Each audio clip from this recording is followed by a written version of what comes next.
하나님 말씀은 하박국입니다. 구약 1301페이지, 구약 1301페이지 하박국 1장입니다.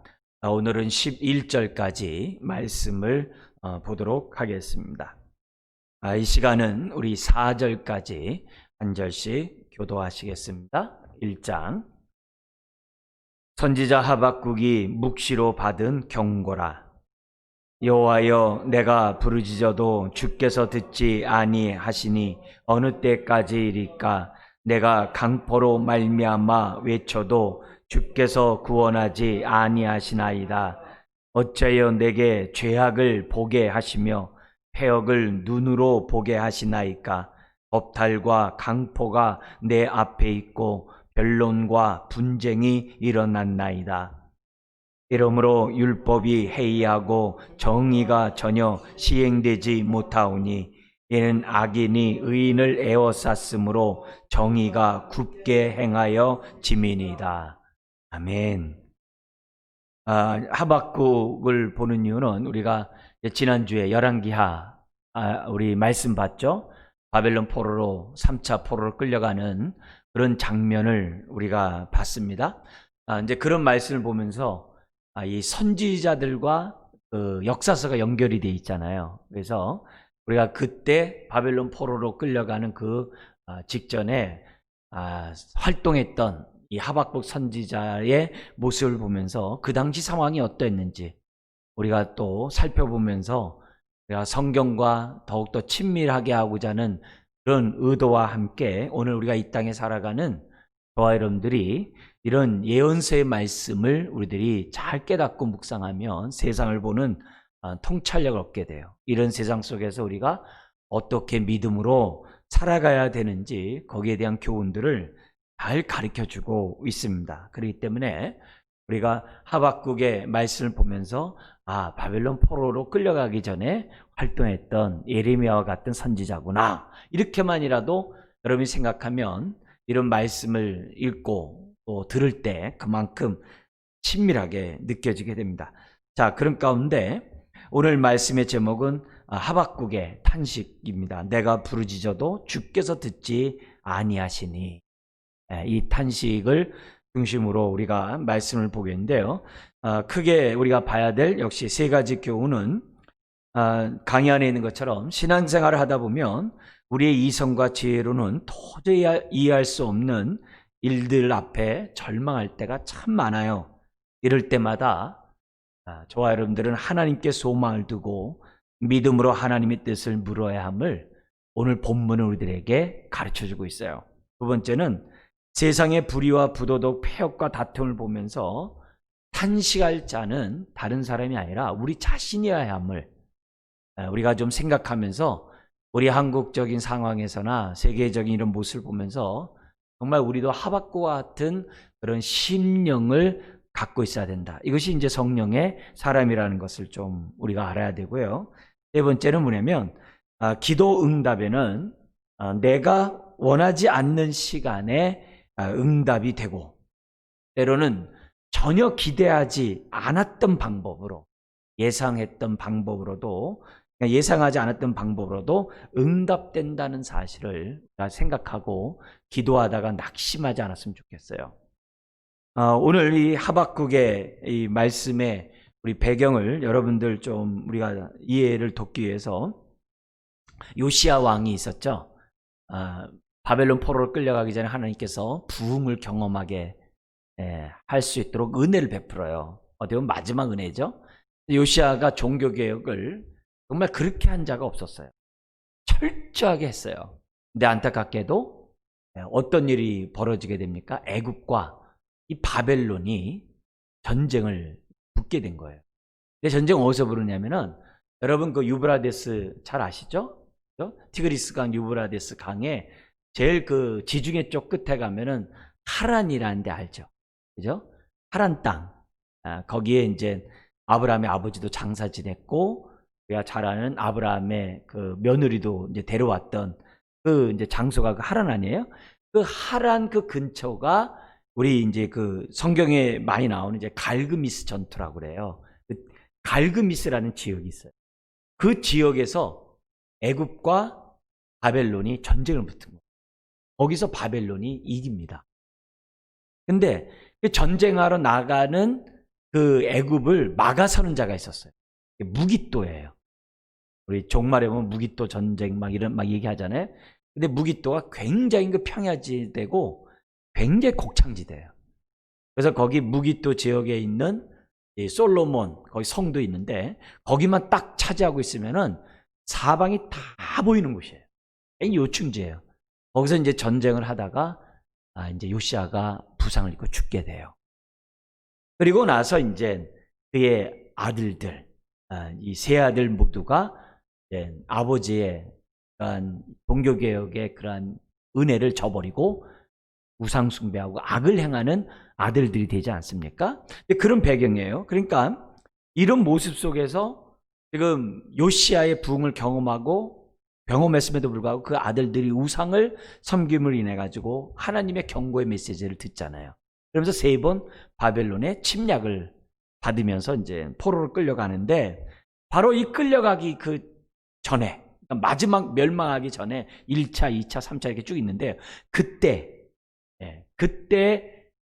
상황이 뭐냐면 단지 바벨론만 나쁜 것이 아니라 요시아의 아들로 인해서 유다 땅이 보통 피폐한 게 아니에요. 정의가 굽고 그로 인해서 불의와 불법과 부도덕함이 아주 하늘을 찌르는 그런 죄악상이 그 당시 유대 상황이었던 거예요. 그게 이제 예레미야에서도 똑같이 나오는 그런 장면이에요. 여기서도 지금 우리 하박국에서도 그런 모습을 지금 우리들에게 보고 있어요. 이런 모습 속에서 하나님 앞에 하박국 선지자가 탄식하면서 외치는 거예요. 하나님, 이 유다 백성의 이 불의함을, 이 부도덕함을 내버려 둡니까? 막 탄식하는, 그렇겠죠. 자기 나라가 하나님 뜻대로 살지 않고 말씀대로 율법대로 살지 아니하고 정의가 굽은 그런 사회를 살아가고 있을 때 그 탄식하는 건 자연스러운 일 아니겠어요? 근데 그렇게 탄식을 하는데 하나님이 심판하시겠다는 거예요. 근데 하나님이 직접 때리면 얼마나 좋겠어요. 근데 유다보다도 더 악랄한 갈대아인 바벨론을 통해서 유다를 심판하겠다는 거예요. 그 이해가 안 되는 거예요. 아니 이왕이면 자기보다 도덕적인 사람이 유다를 쳐야지 유다보다 더 부도덕한 민족을 통해서 유다를 심판한다니 이게 달게 받을 수 있는 그런 상황이냐 이게요. 그렇잖아요. 그러니까 그런 상황 속에서 본인이 이제 막 갈등을 하게 되고 하나님 이게 뭡니까? 막 이런 가운데서 자기가 그 경험했던 이런 상황 속에서 그럼에도 불구하고 정말 하나님께 신뢰를 두고 정말 믿음 가운데 소망을 가지고 내가 헤쳐나가야 되겠다. 그래서 오직 의인은 믿음으로 말미암아 살리라라고 말씀을 선포했던 사람이 바로 이 하박국이에요. 그렇기 때문에 이 하박국은 그런 상황 속에서도 오직 믿음을 강조를 해요. 그렇다고 한다면 오늘 우리가 살아가고 있는 이 현실, 미국 보세요. 지금 막 어떻게 그 약탈과 막 그런 방화, 물론 정말 인종차별이라는 그런 것이 촉매가 됐지만 얼마나 무서워요. 심지어 헬기까지 떴다고 그러잖아요. 그러니까 그런 상황이 벌어지고 있는 것이 뭐 미국만 그러겠어요? 전 세계에도 역시 마찬가지고 또 우리가 살고 있는 우리 이 땅도 정말 마음 아픈 일이 한두 가지가 아니죠. 그래서 우리가 금요일날 새벽마다 이 땅에 정의와 도덕성을 놓고서 하나님의 공공의 의가 정말 살아날 수 있도록 금요일마다 20년 동안 기도하고 있는 것이 그 기도 제목이에요. 그렇기 때문에 그런 모습을 보면서 우리가 살고 있는 이 땅에서도 여전히 마찬가지거든요. 있을 수 없는 일들이 버젓이 벌어지고 있는, 그러면서도 어떤 죄책감조차도 없는 그런 모습에서 우리들이 어떻게 살아야 되고 정말 살아야 되는지를 하박국 선지자가 우리들에게 주고 있다는 거죠. 자, 그런 가운데 이런 상황에서 이제 하박국 선지자인데 선지자들의 그 활동의 그런 연대와 하박국은 어디에 위치하는지를 강의안을 통해서 좀 보여드렸어요. 그래서 이방 민족을 대상으로 했던 그 선지자, 에돔과 니느웨, 아수르의 수도인 니느웨를 위해서 여기 말 사역했던 선지자 세 사람 한번 읽어볼까요? 시작. 오바댜, 요나, 나훔. 요거 이제 기억하죠? 북이스라엘이 아수르에서 멸망당했는데 그때 활동했던 선지자 누구냐? 두 사람 읽어볼까요? 아모스와 호세아. 그 다음에 남유다에서 바벨론 유수 포로로 끌려가기 이전에 활동했던 선지자가 6명이 있는데요. 한번 읽겠습니다. 요엘, 이사야, 미가, 스바냐, 하박국, 예레미야. 6명이 있습니다. 그리고 바벨론 포로기에 활동했던 선지자 2명, 다니엘, 에스겔. 그리고 포로 이후에 활동했던 이제 다시 본토로 돌아오지 않습니까? 1차, 2차, 3차에 걸쳐서 그때 이제 활동했던 선지자 세 사람 누구죠? 학개, 스가랴, 말라기. 그러니까 거기 이제 주제들이 있고 핵심 내용이 있습니다. 그래서 한번 보시면서 이 선지자들이 이렇게 돼 있구나. 그 연도가 있어가지고 그때 활동했던 이 왕들은 누군지를 이렇게 보면 성경을 보는데 굉장히 이렇게 퍼즐이 맞춰져요. 자, 이런 모습에서 우리가 오늘 내용을 좀 보겠는데요. 1장과 2장은 2개의 질문과 2개의 답변으로 되어 있어요. 첫 번째 질문이 1절부터 4절. 왜 하나님은 악을 내버려 두시는가? 우리 이러잖아요. 왜 하나님이 있다면 왜 이 땅에 악인을 내버려 두시는가? 이런 거 있잖아요. 이런 질문. 그 질문을 첫 번째 합니다. 그러자 하나님이 나는 악인을 가만두지 않고 반드시 심판한다. 그게 이제 첫 번째 질문에 대한 답변이에요. 두 번째 질문이 1장 12절부터 27절에 있는데 왜 하나님은 유다보다 더 악한 바벨론을 사용해서 심판하는가? 이 질문이에요. 거기에 대한 답변이 2장이에요. 우리 다음 주에 우리가 보도록 하고, 그러면서 그렇게 심판하는 것으로 끝나는 것이 아니라 하나님이 이 하박국에게 소망을 줘요. 그래서 하박국에게 나타나셔요. 이게 3장이에요. 하나님의 현시예요. 근데 욥기하고 굉장히 비슷해요. 욥기도 고난 끝에 하나님의 현시, 하나님이 말로만 듣던 하나님을 눈으로 보았으면 했잖아요. 그 현시의 그 모습이 3장이 똑같아요. 그 내용이 비슷해요. 이 말은 뭐냐면 하나님의 우리에게 나타나셔서 역사하시는 방법이 비슷하다는 거예요. 그래서 이런 것들 우리가 파악하면은 하나님의 임재 가운데 신앙생활하는데 많은 이렇게 인사이트를 줘요. 그래서 바울은 그런 가운데 바울이 아니라 하박국 마지막 끝에 3장 17절에서 19절에 보면은 그런 재난에 이런 상황에도 불구하고 그는 어떻게 돼요? 믿음 가운데 기쁨의 노래를 부르고 있는 것으로 끝나요. 그러니까 소망 가운데 뭐냐면 이 찬양하면서 끝난다는 거죠. 이 얘기는 오늘 우리가 코로나19와 같은 이런 어지러운 이런 세상, 또 우리는 정말 대립이 너무 많잖아요. 갈등과 대립이 너무 많잖아요. 그죠? 이념들이 너무 많은 이런 상황 속에서 우리 믿는 사람들 어떻게 되는가? 정말 마지막에 3장같이 정말 하나님의 임재 속에서 정말 하나님께 소망을 두고 내가 찬양하는 것에서 끝날 수 있다고 한다면 그건 하나님이 기뻐하는 모습이죠. 그래서 우리가 좀 살펴보려고 하는 거고요. 오늘은 첫 번째 질문과 거기에 따른 우리 하나님의 답변을 좀 보도록 하겠습니다. 자, 첫 번째 질문하기 전에 1절에 보면 선지자 하박국이 묵시로 받은 경고라. 묵시. 하박국이 이제 보고 경험한 거죠. 묵시라는 단어가 보다라는 단어에서 온 거예요. 그래서 선견자라는 그 번역을 할 때에도 이 단어와 연관된 단어를 사용하고 있어요. 중요한 건 봤다는 거예요. 네. 그래서 다른 성경 번역에서는 환상이라고도 하는 표현이 그런 의도예요. 그래서 이런 묵시를 통해서 하나님이 어떻게 일하시는지를 우리에게 지금 보여주고 있는데요.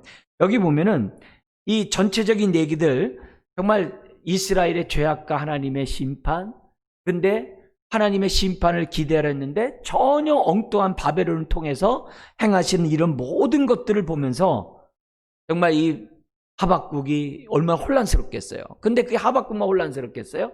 그 당시 유다 땅에 있는 사람 다 혼란스럽겠죠.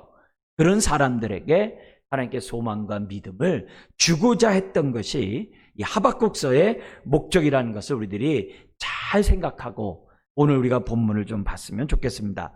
2절부터 4절까지 나와 있는 문장을 잠깐 보세요. 거기에 하는 말씀 보세요. 현대인의 성경으로 이해하기 쉽게 제가 한번 더 읽어드릴 테니까 성경을 보면서 제가 읽어드린 이 말씀을 한번 이렇게 귀로 한번 들어보십시오. 여호와여, 언제까지 살려달라고 부르짖어야 주께서 들어주시겠습니까? 내가 횡포라고 외쳐도 주께서 구해주지 않으십니다. 어째서 내가 불의의 허망한 일을 보게 하시며 악패역을 목격하게 하십니까?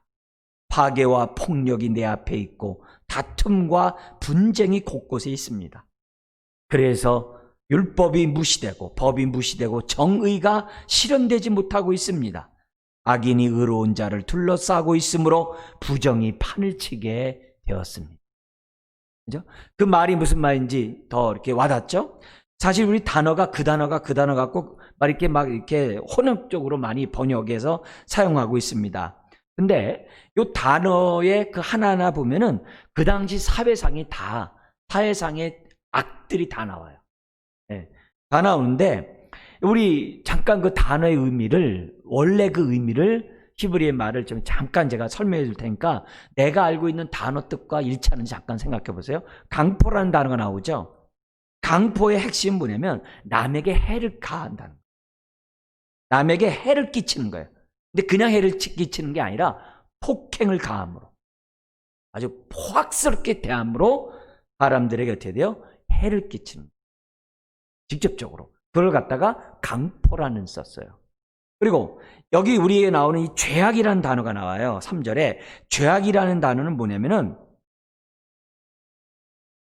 아주 악한 대로 나아가게 하는 그 고생을 강조하는 거예요. 그러니까 사람들이 뭐냐면 아주 너무나도 힘든 무거운 짐 가운데 아주 고생을 겪고 있다는 이런 표현을 할 때 이 죄악이라는 표현을 써요. 심지어는 우상 숭배로 나아가는 그 헛된 행동들, 그런 행동을 갖다 죄악이라는 단어 써요. 우리가 쓰는 죄악과 달라요. 그러니까 그 당시에 그만큼 우상 숭배가 팽배했다라고 하는 그 단어가 이 단어 속에 들어가 있는 거예요. 그리고 이 패역이라는 단어가 뭐냐면은 노동과 수고를 통해서 착취를 당하는 거예요. 있는 사람에 의해서 약자들이 노동과 여러 가지 고통스러운 수고로 여러 가지 정말 이 고통을 당하고 있는 상황을 할 때 패역이라는 표현을 써요. 겁탈이라는 단어는 약탈에 가는 거. 그래서 그 사회 자체가 파괴된 거. 그럴 때 겁탈이라는 표현을 써요. 아주 그냥 싹쓸이해 가버리는 거예요. 그리고 변론은 이게 다툼, 논쟁을 말하는 거고, 분쟁은 여러분도 잘 알다시피 이 변호하다에서 나오는 단어입니다만 똑같은 논쟁과 싸움이죠. 그러니까 다툼과 변론은 항상 같이 가잖아요. 그러니까 사회가 뭐가 없느냐? 한마디로 4절인 것처럼 율법이 해이해요. 말씀이 삶 속에서 아무런 효능이 없는 거예요. 그러니까 어떻게 돼요? 한마디로 정의가 실현되지 않는 거죠. 율법이 있는 곳에는 정의가 실현되는데 율법이 해이하니까 정의가 실현되지 아니하고 오히려 죄인이 판을 치는 거예요. 악이 판을 치는 거예요. 그래서 이 단어들을 보면서 오늘 이 본문이 좀 남다른 거죠. 사실 히브리 원문은 2절도 이렇게 시작해요. 어느 때까지니까 여호와여, 이렇게 시작을 해요. 굉장한 탄식이에요. 3절도 어떻게 시작하냐면 어찌하여, 이렇게 이런 거예요. 그냥 어찌하여 이게 아니라 그냥 두 손을 붙잡고 목 놓아 부르진다. 어찌하여, 이렇게 하는 거예요. 그렇게 문장이 시작되는 거예요. 이 모든 것이 율법이 해이하고 다 공의가 굽었기 때문이라고 하면서 하나님 앞에 탄식하며 얘기하는 거예요. 자, 여기서 우리가 조심해야 될 게 있어요. 뭐냐면은 세상에서 많은 사람들, 에이, 세상 말세, 뭐라는 거 보니까 빨리 세상 이게 빨리 끝나야지, 뭐 안 돼, 뭐 이런 말들도 세상에서도 사람들이 흔히 하잖아요. 근데 그런 얘기와 하박국의 얘기는 질적, 피상적으로 보면은 우리도 세상의 죄악을 보면서 우리 자신들도 이런 기도도 할 때 있어요. 아유, 하나님이 빨리 도와줬으면 이 세상이 이 지경이 되지 않을 텐데, 하나님이 좀 빨리 응답해 줬으면 내가 못 볼 걸 보지 않을 텐데 왜 하나님은 일하지 아니하시지? 왜 역사하지 아니하시지? 그렇게 하면서 내 마음은 뭐냐면 나는 마치 불의한 자 상관없이 의로운 자처럼 생각하고, 심지어는 하나님이 악인이 판을 치는데 가만 내비둠으로써 악인 편 같이 느껴지는 이런 마음을 가지면서 그런 말을 해서는 안 된다는 거죠. 오히려 하박국은 뭐냐면 이 세상의 죄악이 나와 무관한 것이 아니라 내 영혼, 내 까닭이요, 나의 책임이 있다라고 하는 그런 상황 속에서 푸념하고 원망하는 것이 아니라 하나님 앞에 탄식 기도를 올리고 있다는 사실을 저와 여러분들이 잊어서는 안 돼요. 이 탄식 기도는 하나님에 대한 믿음과 하나님이 응답할 것이라는 확신 속에 나온 것이 탄식이에요. 제가 여러분들에게 시편의 탄식시를 얘기하면서 이 얘기 굉장히 강조했어요. 푸념 기도와 넋두리 기도와 탄식 기도의 차이점이 뭐에 있다고 그랬어요? 고백하면서 세 번째였죠. 첫 번째는 주여, 두 번째는 아시죠, 세 번째가 뭐예요? 하나님은 이런 분이신 것을 믿습니다라고 하나님에 대한 신앙 고백, 신뢰 고백을 하는 게 탄식의 특징이라고 했어요. 근데 푸념 기도는 뭐예요? 세 번째가 없는 거예요. 기도하면서 하나님에 대한 어떻게 돼요? 확신이 없는 거예요. 그냥 혼자서 그냥 넋두리 하다가 푸념하다가, 그리고 어떻게 돼요? 그냥 실컷 울었는데 일어나서 어떻게 돼요? 자기가 쏟아놨던 거 다시 보따리 싸매고 다시 무거운 짐 들고 외박 같은 거 나가는 거예요. 그런 거는 푸념 기도예요. 여기서 말한 탄식 기도는 하나님을 신뢰하고 믿고 하나님이 내 기도를 통하여 역사하실 것에 대한 확신을 가지고 뭐예요? 하나님 앞에 맡겨드리는 그런 탄식이 바로 하박국의 탄식이라는 것을 저와 여러분들이 믿으셔야 돼요. 불신하게 탄식이 아니라, 원망이 아니라 믿음 있는 자의 탄식이라는 사실을 우리는 하박국을 통해서 우리들이 아셔야 되고, 우리가 정말 이 아찔한 이 세상을 보면서 지금 어떻게 돼요? 이런 탄식시의 기도를 저와 여러분들이 하나님 앞에 올려야만 한다는 것을 우리들은 아셔야만 하는 거죠. 자, 이런 구별과 함께 우리가 2절에서 우리가 한번 생각해야 될 교훈이 뭐냐면, 하박국은 얘기합니다. 어느 때까지니까 여호와여, 내가 부르짖어 주께서 듣지 아니하시니, 이렇게 돼 있어요. 자, 근데 왜 하나님께서 이렇게 하박국은 믿음의 확신을 가지고, 응답의 확신을 가지고 기도했는데 하박국이 생각할 때 부르짖어도 듣지 않은 것처럼, 응답의 확신을 믿는데 듣지 아니하시는 것처럼 느껴지는 얘기예요. 근데 이게 하박국만 그런 얘기예요. 오늘 저와 여러분도 마찬가지예요. 확신을 가지고 부르짖었는데 이게 아닌가?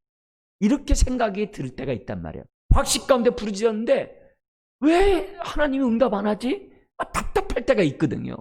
아니, 하나님 이거 이렇게 하면 끝나는데, 그럴 때가 있거든요.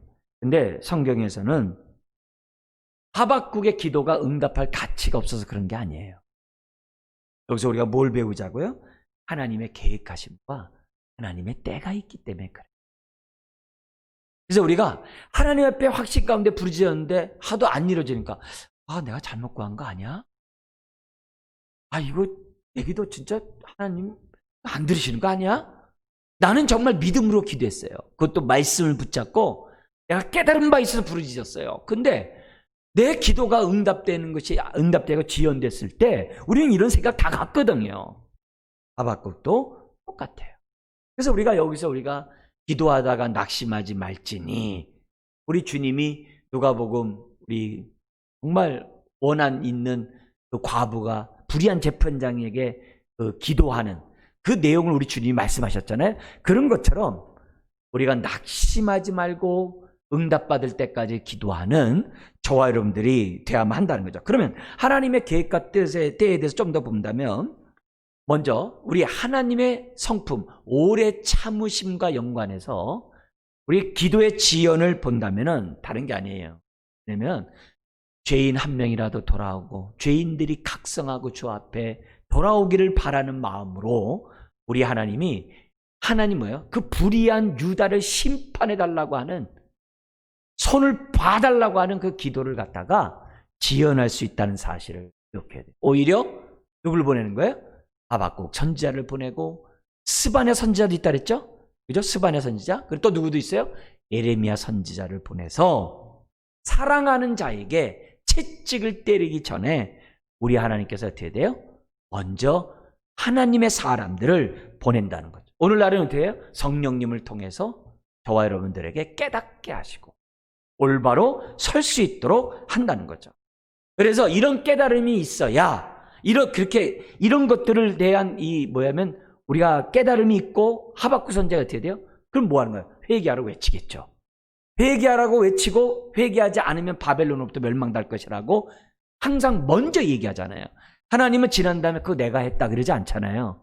어떤 일을 하시기 전에 구원하실 때에도 심판하시기 전에도 먼저 얘기하시잖아요.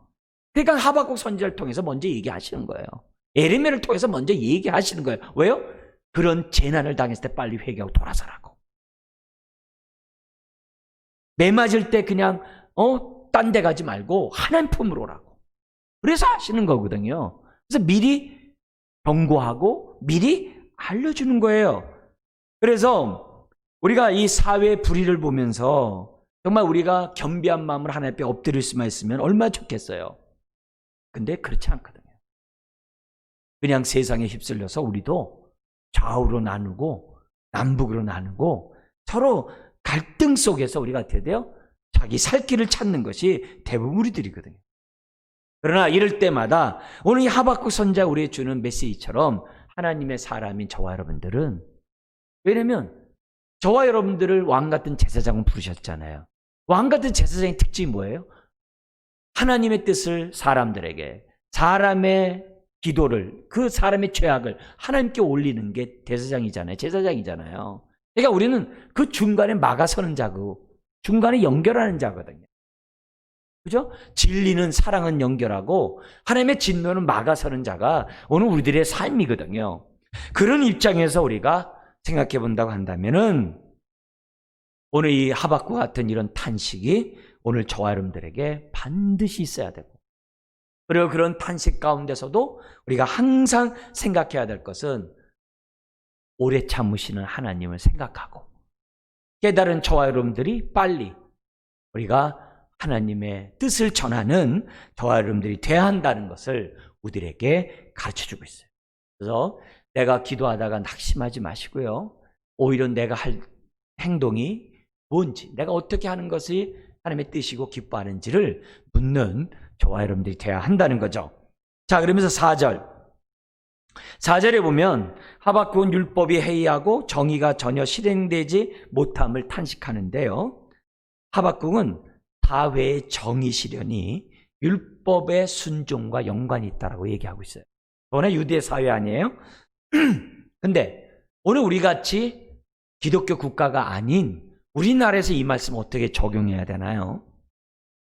이건 이렇게 보면 돼요. 뭐냐면은 한국 교회는 그 당시 유대 시대의 율법과 같은 거예요.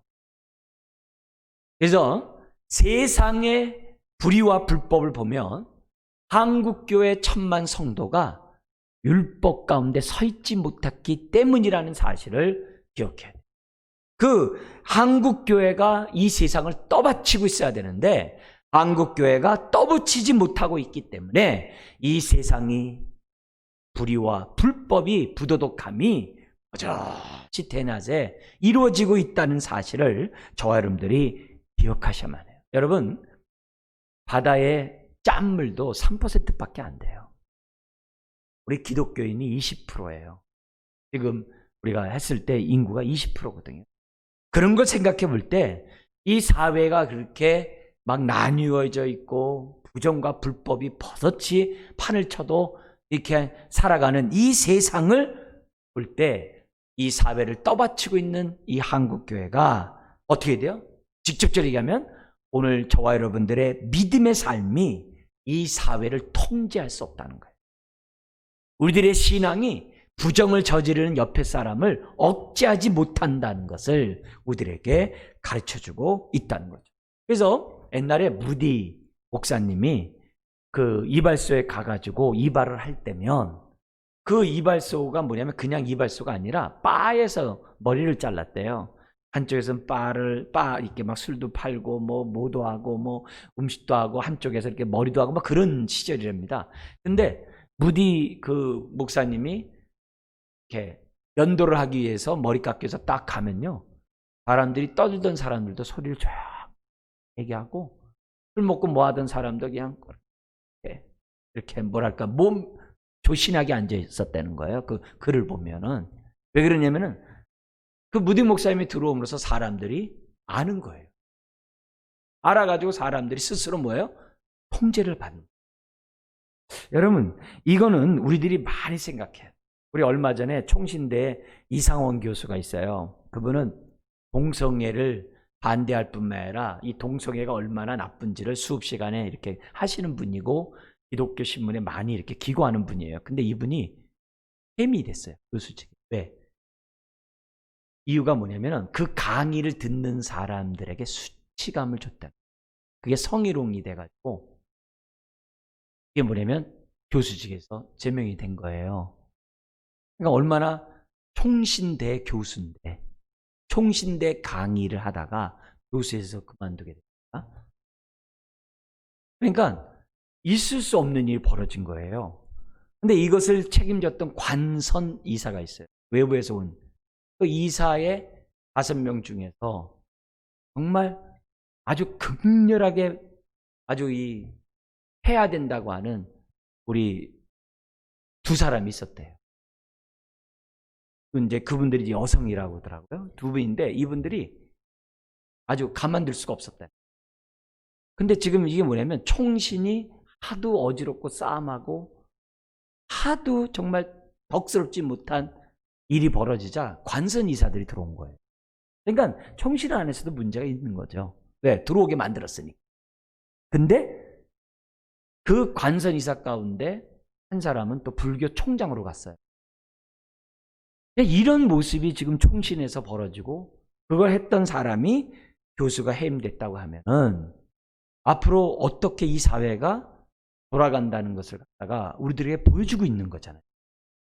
총신 한 복판에서도 이럴 정도면.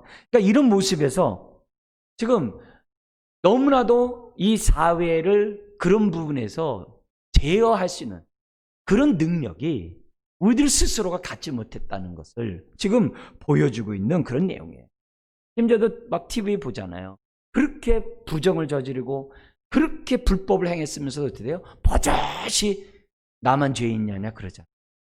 당신은 나보다 더 죄 있으면서 왜 그러냐 그러잖아요. 그러니까 이런 모습들을 바라보면서 우리 믿는 사람들은 정말 자괴감 느끼지 않을 수가 없는 거죠. 답답하지 않을 수가 없는 거죠. 여러분, 그 사회의 정의와 도덕성은 그 사회의 영적 상태예요. 그러니까 우리나라가 얼마나 혼탁하고 우리 믿는 사람이 영적으로 얼마나 힘이 없으면 그런 일들이 백주대낮에 엄연히 벌어지고 있냐 이게. 이런 모습을 보면서 우리는 뭐냐면 심각성을 가지고 하나님 앞에 하박국 선지자같이 탄식하자는 거예요. 이런 우리들이 마음을 가져야 돼요. 그래서 그런 일들이 벌어질 때마다 하나님 앞에 하나님 불쌍히 여겨달라. 그리고 우리가 하박국처럼 어느 때까지리까 여호와여 어찌하여 하면서 우리들이 정말 하나님 앞에 부르짖어한다는. 네, 그래서 이런 모습을 2절부터 4절에서 우리가 저와 여러분들이 기본적으로 가져요. 그래서 나는 이런 마음을 갖고 있는가? 없다면은 성령께 민감하지 않은 거거든요. 불의한 세상을 보면서 탄식하는 마음이 있을 때 그 사람이 성령의 사람이거든요. 자, 다음. 이러자 하나님의 응답이 5절부터 11절에 나와요. 뭐냐? 바벨론 갈대아를 통해서 심판하겠다는 거예요. 이거는 그러면서 그 갈대아에 대한 바벨론이 얼마나 무서운지를 6절에서부터 10절까지, 11절까지 얘기를 해요. 특별히 이 11절에 이 바벨론 사람의 신이 뭐냐면은 그들은 자기들의 힘을 자기들의 신으로 삼는 자래요. 그러니까 얼마나 약탈과 강포를 행할 것인지를 우리에게 엿보게 하는 그런 모습입니다. 근데 문제는 왜 하나님이 이런 악인을 심판의 도구로 쓰냐 이게요. 왜 이런 악인을 그냥 멸망시켜버리지? 왜 이 사람들을 심판의 도구로 쓰냐 이게요. 우리가 알아야 될 것은 우리 하나님은 모든 자의 하나님이세요. 모든 사람의 하나님이세요. 모든 자들이 다 주님 손 안에 있어요. 욥을 시험하던 사탄도 뭐예요? 묻고 시험하잖아요. 내가 이거 해도 됩니까? 해라. 다음에서도 하나님 정말 그 재산만 날아가는 게 아니라 그에게 고통을 주지 않고 그러니까는 부인 안 하지 그에게 고통 줘보세요. 그러니까 뭐라 그래요? 우리 하나님이 하라. 그 대신에 생명 건드리지 마라. 그게 한계예요. 그래서 저와 여러분들의 생명을 갖다가 하나님이 보호해 주시는 거예요. 그러니까 사탄은 뭐예요? 재가를 받아야 허락을 받아야 된다. 그만큼 통제 아래에 있다는 거예요.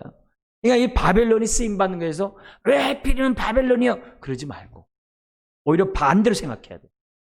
유다가 얼마나 악이 많으면 유다보다 못한 바벨론의 사람을 통해 심판하냐 이게. 그렇게 나쁜 바벨론을 통해서 심판받는다는 얘기는 유다는 더 나쁘다는 것을 우리에게 보여주는 거예요. 자기가 겉으로 볼 때나 의로운 거지 속으로 보면은 그냥 더 나쁘다는 거예요. 그러니까 뭐예요? 못한 사람으로부터 더 심판을 받는다는 것을 우리가 오히려 깨달아야 돼요. 우리 하나님은 침묵하는 분이 아니에요.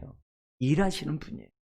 일할 때는요 아주 그냥 효과 있게 일하세요. 그냥 뭐 저렇게 틱해 하지 않아요. 확실하게 분질러버리는 그런 모습을 우리들에게 보여주고 있어요. 그래서 납득이 안 간다 그러지 말고 내가 이렇게 못된 사람인가?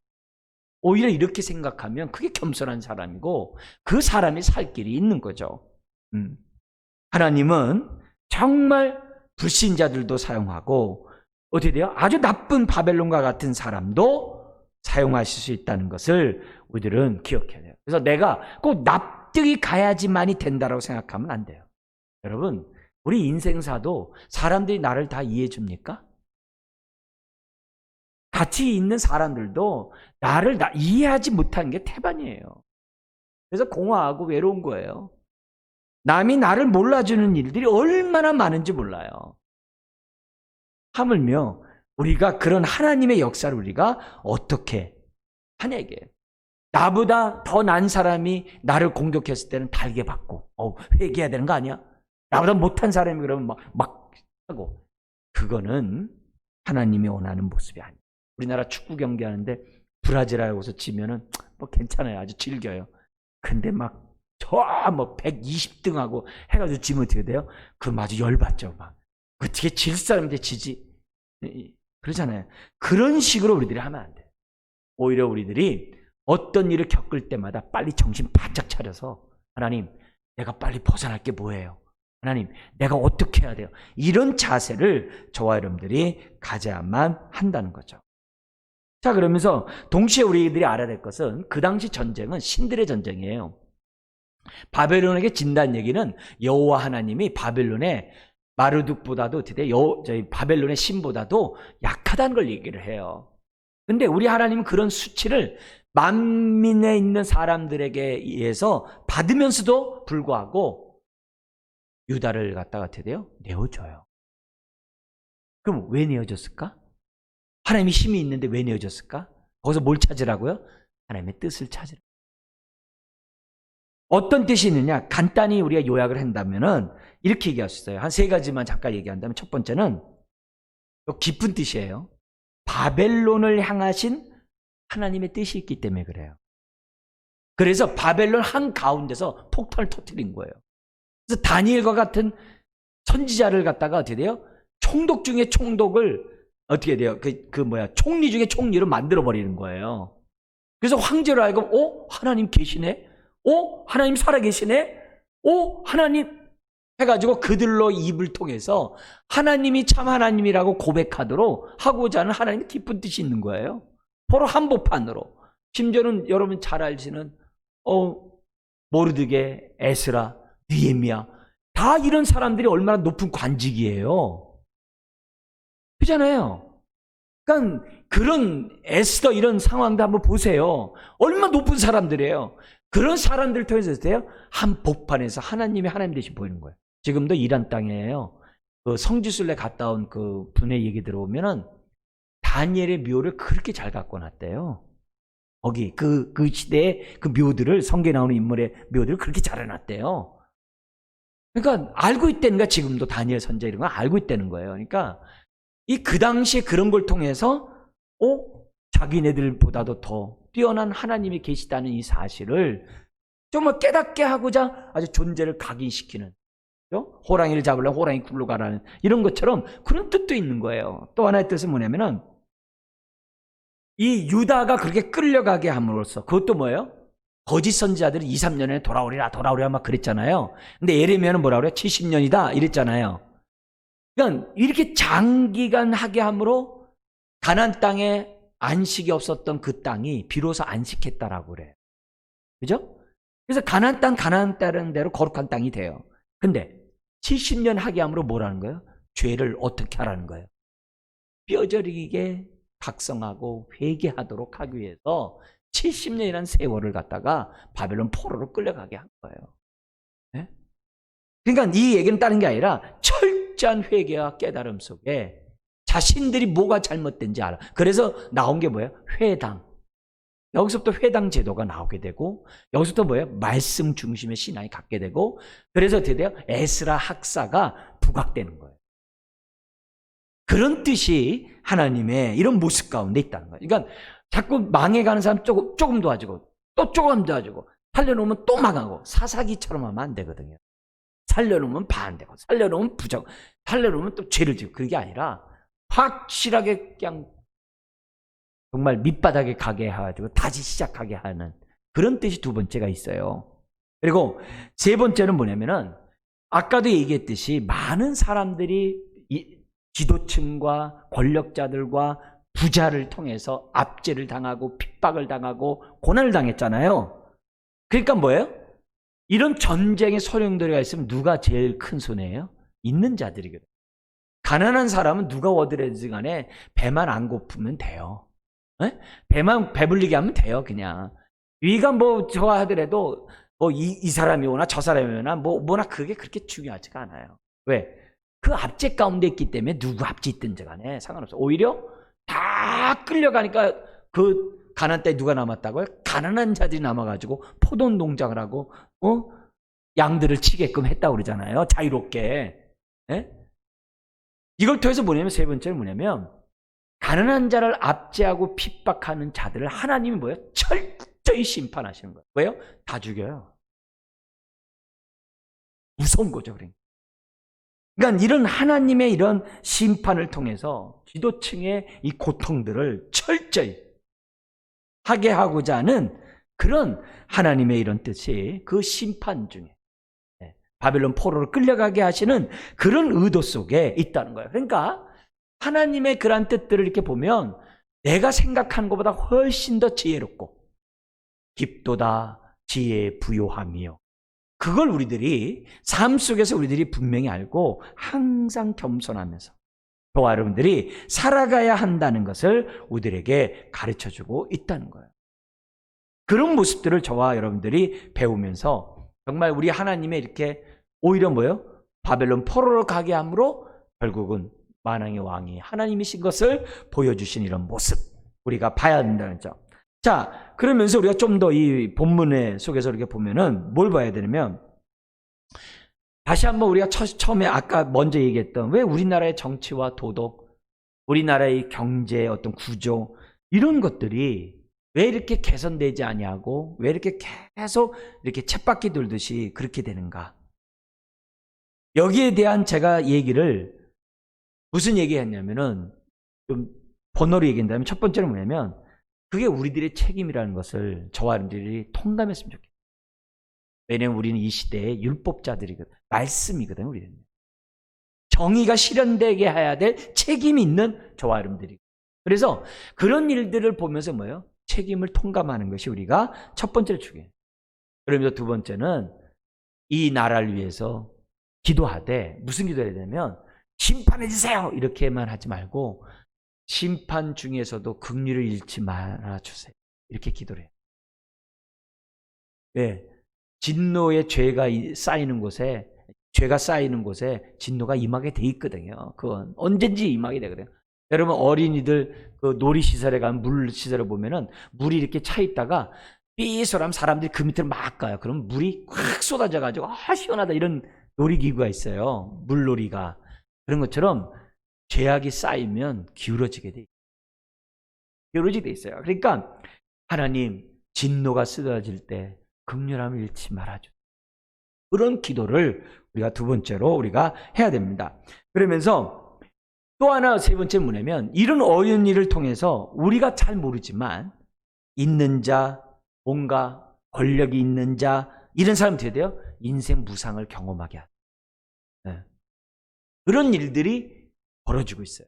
그렇기 때문에 그런 것들을 보면서 우리가 뭐예요? 아하, 하나님이 일하고 계시구나 라는 사실을 저와 여러분들이 깨달으셔야 돼요. 자, 이렇게 세 가지를 깨달으면서 반드시 이건 갖지 말아야 될 것이 있어요. 그게 뭐가 있냐면은, 세상은 더러운데 나는 깨끗한 것처럼, 세상과 나는 마치 이렇게 나와 상관없는 처럼. 이게 누구냐면 바리새인의 거룩이에요. 우리의 주님 우리에게 권하는 거룩은, 내가 죄인들과 함께 있으므로 죄인들이 우리를 보면서 내가 더럽구나라는 것을 보게 하는 예수님의 거룩이 우리의 거룩이 돼야 돼요.